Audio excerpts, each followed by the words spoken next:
Aujourd'hui dans cette vidéo, nous allons voir comment écrire le résultat d'une mesure avec son incertitude. Commençons par rappeler quelles sont les trois composantes d'un résultat de mesure. Par exemple, pour le résultat de la mesure du débit volumique d'une poche de perfusion associée à un cathéter de faible calibre comme en pédiatrie. Un résultat de mesure doit inclure la valeur mesurée en précisant l'unité appropriée, ici pour le débit, le mètre cube par seconde. Puis, l'incertitude type associée à la valeur mesurée, avec évidemment la même unité, le mètre cube par seconde, et en utilisant la même puissance de 10 que celle de la valeur mesurée, ici 10 puissance moins 8. Idéalement, on peut ajouter des informations concernant l'obtention des deux précédentes grandeurs, comme la méthode utilisée pour l'évaluation de l'incertitude, le nombre d'observations réalisées, la température, etc. Il est possible de condenser la valeur mesurée et l'incertitude type sous la forme D plus ou moins U de D. On retrouve dans cette forme condensée la valeur mesurée, l'incertitude type, et on voit que l'on a mis en facteur la puissance de 10 qui est commune à la valeur mesurée et à l'incertitude type. Intéressons-nous maintenant à la façon dont on doit écrire l'incertitude type. Au lycée, au vu de la qualité des appareils de mesure et des compétences de l'expérimentateur, un seul chiffre significatif à l'incertitude type suffit. Par exemple, pour la fréquence cardiaque mesurée par le cardiofréquencemètre, on obtient 80 battements par minute avec une incertitude type de 4 battements par minute. Mais qu'est-ce que l'on appelle chiffre significatif ? Un chiffre significatif est un chiffre qui a un sens. Tous les chiffres d'un nombre sont significatifs, sauf le 0 avant un chiffre non nul. Mais comment fait-on pour déterminer le nombre de chiffres significatifs ? On lit de la gauche vers la droite et on commence à compter dès le premier chiffre non nul. Ici, le 1. Et on ne s'arrête plus. On a donc trois chiffres significatifs, le 1, le 5 et le 0. On voit ici qu'un 0 placé derrière un chiffre non nul est significatif. Dernière remarque pour ce petit rappel sur les chiffres significatifs. Dans l'écriture scientifique d'un nombre, tous les chiffres se trouvant devant la puissance de 10 sont significatifs. Nous venons de voir qu'un seul chiffre significatif à l'incertitude type suffit. Si on n'a plus d'un chiffre significatif, l'incertitude type est arrondie par excès pour ne conserver qu'un seul chiffre significatif. La valeur affichée est de 36,8 degrés Celsius. La précision donnée par le fabricant est de plus ou moins 0,3 degrés Celsius. Nous avons vu dans une précédente vidéo que l'on peut calculer l'incertitude type grâce à la formule suivante.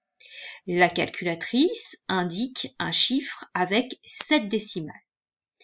On ne doit conserver qu'un seul chiffre significatif, c'est-à-dire la première décimale, et en arrondissant par excès, le chiffre 7 suivant le 1 de la première décimale, on a donc, pour la valeur de l'incertitude type, 0,2 degrés Celsius.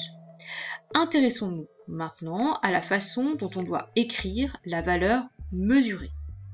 L'échographie Doppler permet de détecter des problèmes de circulation sanguine dans les jambes. La mesure du décalage de fréquence entre l'onde émise et l'onde réfléchie permet de déterminer le sens et de calculer la vitesse d'écoulement du sang dans les vaisseaux. Nous avons obtenu pour un patient la vitesse suivante ainsi que son incertitude type. L'incertitude type est arrondie par excès pour ne conserver qu'un seul chiffre significatif. Cela veut donc dire que l'on ne va conserver que l'emplacement du 1, les autres chiffres vont être enlevés en arrondissant par excès. Cela va donner comme résultat pour l'incertitude type 0,02 mètres par seconde. Puisque l'incertitude est de 0,02 mètres par seconde, cela n'a plus de sens pour la vitesse d'avoir des chiffres au-delà de la deuxième décimale. On va donc enlever les chiffres qui sont après le 2, qui est la deuxième décimale de la valeur de la vitesse. On peut ainsi additionner facilement les deux valeurs, celle de la vitesse et celle de l'incertitude type, membre à membre. On peut donc dire que la valeur d'une grandeur physique doit être écrite afin que le dernier chiffre significatif ait la même position en écriture décimale que le chiffre de l'incertitude. On obtient donc pour la vitesse 0,22 mètres par seconde à plus ou moins 0,02 mètres par seconde. Pour terminer cette vidéo, intéressons-nous maintenant à la façon dont on doit écrire le résultat d'un calcul. Une dose contient 25 microgrammes de vaccin à ARN messager contre la Covid-19 encapsulé dans des nanoparticules lipidiques. Le volume de la dose est de 0,3 ml. Afin de déterminer la concentration en masse, on utilise la formule suivante qui est le rapport de la masse sur le volume. La masse doit être exprimée en grammes. Le volume doit être exprimé en litres. À l'aide de ces conversions, en réalisant le rapport des deux grandeurs, la calculatrice nous indique un chiffre qui comporte 6 décimales. Le résultat d'un calcul doit être écrit avec le nombre de chiffres significatifs de la donnée qui en possède le moins. La masse en possède 2, le volume en possède 1, le résultat doit être exprimé avec un seul chiffre significatif, soit 0,08 g par litre. Alors, que devez-vous retenir dans cette capsule? Le résultat d'une mesure doit comporter la valeur mesurée, l'incertitude type, ainsi que le symbole de l'unité. L'incertitude est arrondie par excès pour ne garder qu'un seul chiffre significatif. Le dernier chiffre significatif de la mesure doit être à la même position en écriture décimale que le chiffre de l'incertitude. Et enfin, le résultat d'un calcul impliquant des multiplications et ou des divisions doit être écrit avec le nombre de chiffres significatifs de la donnée qui en possède le moins. À bientôt pour une prochaine vidéo.